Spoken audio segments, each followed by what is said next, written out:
பெரியவங்களுக்கு எந்த அளவுக்கு ப்ரஷிங் ரொம்ப இம்பார்ட்டன்ட் நம்ம பார்க்குறோமோ அதே மாதிரி பேபிஸ்க்கும் கிட்ஸ்க்கும் ப்ரஷிங் ரொம்ப இம்பார்ட்டண்ட். என்னது பேபிஸ்க்கும் இம்பார்ட்டண்ட்டா அப்படின்னு கேட்டிங்கன்னா ஆமாம், பேபிஸ்க்கும் ரொம்ப இம்பார்ட்டண்ட்.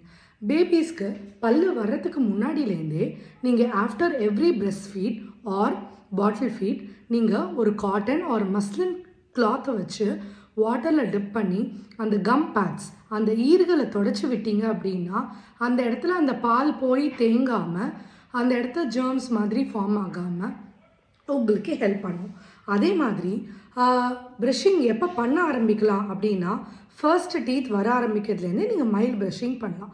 அப்படி உங்களுக்கு ஃபர்ஸ்ட் டீத் வரும்போது ப்ரஷிங் பண்ணுறதுக்கு யோசனையாக இருந்துச்சுன்னா நீங்கள் நான் சொன்ன மாதிரியே ஒரு காட்டன் டவல் ஒரு மஸ்லின் டவல் எடுத்து ஒரு வார்ம் வாட்டரில் டிப் பண்ணி அந்த இடத்த நீங்கள் வைப் பண்ணி விடலாம்.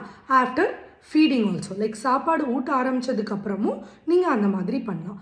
அண்ட் சாப்பாடு ஊட்ட ஆரம்பித்ததுக்கப்புறம் after every time you feed them நீங்கள் வாட்டர் கொடுத்தாலும் நல்லது. ஸோ அந்த இடத்துல இருக்கிற சாப்பாடு துகள்கள் எல்லாமே வாயில் தேங்காமல் இருக்கும். ஸோ இது ஒரு ஆப்ஷன். இன்னொன்று இப்போ ஃபிங்கர் ப்ரஷ்னு வந்தாச்சு. ஸோ ஃபிங்கர்லேயே மாட்டி ப்ரஷிங் பண்ணுற மாதிரி நான் இங்கே ஃபோட்டோ அட்டாச் பண்ணுறேன். ஸோ அந்த ப்ரஷ் இருந்ததுன்னா ரொம்ப கன்வீனியண்ட்டாக இருக்கும். நம்ம ஊட்டுற மாதிரியே விரல் மட்டும் வாய்க்குள்ளே போய் ப்ரஷிங் பண்ணிவிட்டு வந்துடலாம். ஸோ அது ரொம்ப ரொம்ப ஈஸி. பட் ப்ராப்பர் ப்ரஷிங் எப்போலேருந்து இன்ட்ரடியூஸ் பண்ணலாம் அப்படிங்கிறத இப்போ நான் சொல்கிறேன். So if the baby is 1 year and above நீங்கள் ஸ்மியர், அதாவது மேலே அப்படியே ஒரு லேயர் மாதிரி ஒரு ஃப்ளூரைட் டூத் பேஸ்ட் வச்சு பேபியோட ஃப்ளூரைட் டூத் பேஸ்ட் வச்சு பேபி ப்ரஷ் வச்சோ இல்லை ஃபிங்கர் ப்ரஷ்லேயோ நீங்கள் ப்ரஷ் பண்ணலாம். இல்லை அப்படின்ற மாதிரி இருந்ததுன்னா 1 to 3 years பேபியோட இயர்ஸ் 1 to 3 yearsல இருக்காங்க கிட்ஸ் அப்படின்னா நீங்கள் பீ சைஸ், அதாவது பட்டாணி சைஸில் அவங்களோட ப்ரஷ்ஷில் பேஸ்ட்டு போட்டு நீங்கள் நல்லா ப்ரஷ் பண்ணி விடலாம்.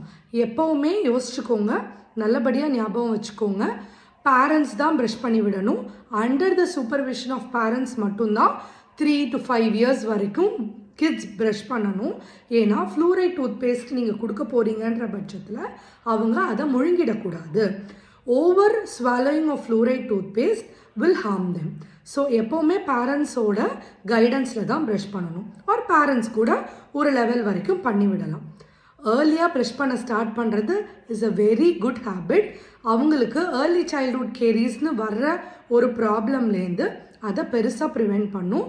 ஸோ இது நியூ இன்ஃபர்மேஷனாக இருக்கும்னு நினைக்கிறேன். ஏர்லி சைல்ட்ஹுட் கேரிஸ் பற்றி யாருக்காவது தெரியாதுன்னா கமெண்ட்ஸில் சொல்லுங்கள், நெக்ஸ்ட் வீடியோவில் சொல்கிறேன். Thank you. Subscribe to my channel. Thank you.